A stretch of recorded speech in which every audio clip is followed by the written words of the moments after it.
రాజన్న సిరిసిల్ల జిల్లా వేములవాడ పట్టణంలో పట్టభద్రుల ఎమ్మెల్సీ ఎన్నికల ప్రచారంలో ప్రభుత్వైపు వేములవాడ శాసనసభ్యులు ఆది శ్రీనివాస్, వేములవాడ నియోజకవర్గ ఎమ్మెల్సీ ఎన్నికల కోఆర్డినేటర్ టీపీసీసీ ప్రధాన కార్యదర్శి నర్సారెడ్డి భూపతి రెడ్డిలతో కలిసి పట్టణ పరిధిలోని పలు పాఠశాలల్లో కళాశాలల్లో ఎన్నికల ప్రచారం నిర్వహించి ఎమ్మెల్సీ ఎన్నికల్లో నరేందర్ రెడ్డి భారీ మెజారిటీతో గెలిపించాలని పట్టభద్రులను కోరారు.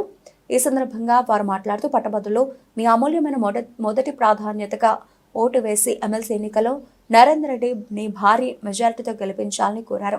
నరేందర్ రెడ్డి ఆల్ ఫోర్స్ విద్యా సంస్థల ద్వారా విద్యార్థులకు ఎంతో సేవ చేస్తున్నారని, ఉమ్మడి ఆంధ్రప్రదేశ్లో డిఎస్సి జరిగింది, మళ్లీ గత 10 ఏళ్లుగా డిఎస్సి వేయలేదు. కాంగ్రెస్ ప్రభుత్వం వచ్చాక విద్యా వ్యవస్థలో చాలా మార్పులు తీసుకొచ్చామన్నారు. పట్టభద్రులు తమ మొదటి ప్రాధాన్యత ఓటు నరేందర్ రెడ్డికి వేసి గెలిపించాలని కోరారు.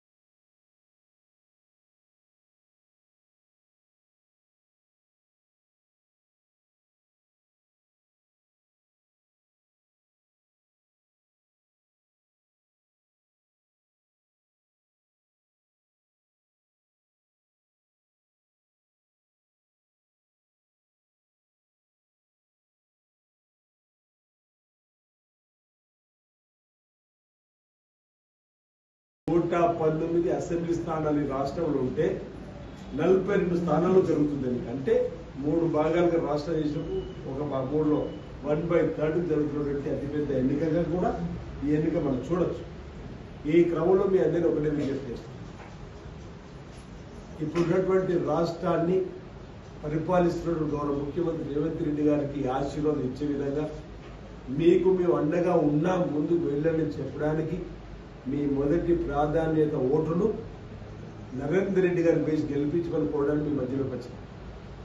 సరే, ఇక్కడ ఉన్న అధ్యాపక బృందం, ప్రిన్సిపాల్ గారు, యాజమాన్యం కూడా నరేందర్ రెడ్డి గారు నామినేషన్ వేసినప్పుడు మీ పెద్ద ఎత్తున తరలి వచ్చారు.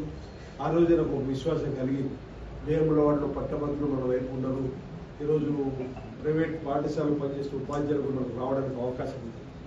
నేను మీ ఒకటే విజ్ఞప్తి చేస్తున్నాను,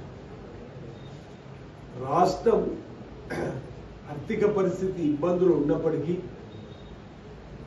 ఎలాంటి ఆడంబరాలకు గౌరవ ముఖ్యమంత్రి గారు పోకుండా లీకేజీలు అరికడుతూ ఉన్నతిలో రాష్ట్రాన్ని అభివృద్ధి పద్ధతుల్లో తీసుకొని పోతుండా లేదా చూడవలసిన బాధ్యత కూడా పట్టభద్రులపై ఉందని చెప్పి విజ్ఞప్తి.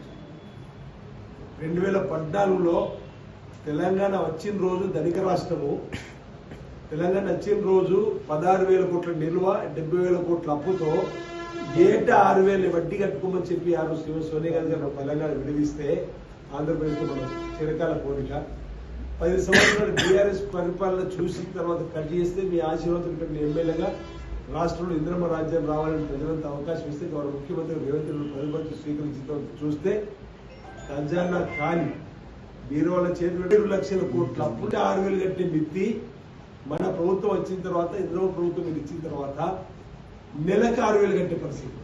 వడ్డీ ఎక్కడ సంవత్సరానికి 6,000 వడ్డీ, ఇప్పుడు నెలకు 6,000, 12 మాసాలు చూస్తే 72,000 మన ప్రజాధనం గత ప్రభుత్వం దొరగారు చేసినటువంటి అక్రమ అవినీతి, అక్రమ ధనార్జన చేసినటువంటి పరిపాలన వల్ల మనకు ప్రజా సంపద లూటి కాబట్టి ఏది వారు చేసినటువంటి దానికి మనం ఈరోజు ఈ సంవత్సరం 72,000 కోట్ల వడ్డీ కట్టాం.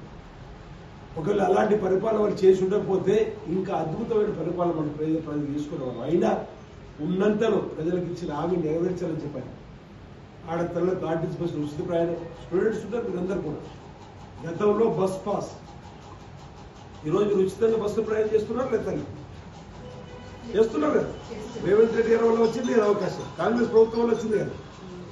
ఏం చేసిండ్రు అని చెప్పి అడిగే బీఆర్ఎస్ బీజేపీ చెప్పడం కోసం నేను అడుగుతా ఉన్నాను. మీ ఇళ్లలో 200 యూనిట్లు కరెంటు కాల్చుకుంటే కరెంటు బిల్లు మాఫ్ ఉందా లేదు? ఉంది కదా.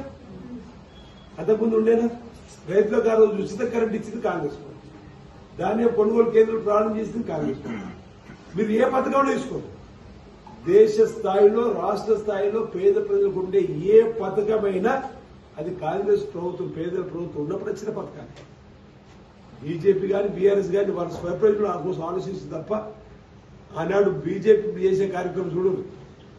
ఆ రోజు మనం టాటా గ్రూప్ నుంచి మనం ఎయిర్ ఇండియాని తీసుకొని మనం ప్రభుత్వ పరంగా నడిపిస్తే మీరు వచ్చిన మళ్ళీ తిరిగి ఎవరికి ఇచ్చారు? మళ్ళీ వాళ్ళకి వెళ్ళిపోయింది. ఎయిర్పోర్ట్లు వేయినాయి, నేవీ పోర్ట్లు వేయినాయి. అంటే ఏది కూడా ప్రజలకు ఉపయోగపడే పనులు చేయని ప్రభుత్వాలు చెప్పడం కోసం నేను చెప్తాను. ఈరోజు మనం ఇంత అప్పులు ఉన్నా 21,000 కోట్లు రైతులు రుణమాఫీ చేసుకుంటాం.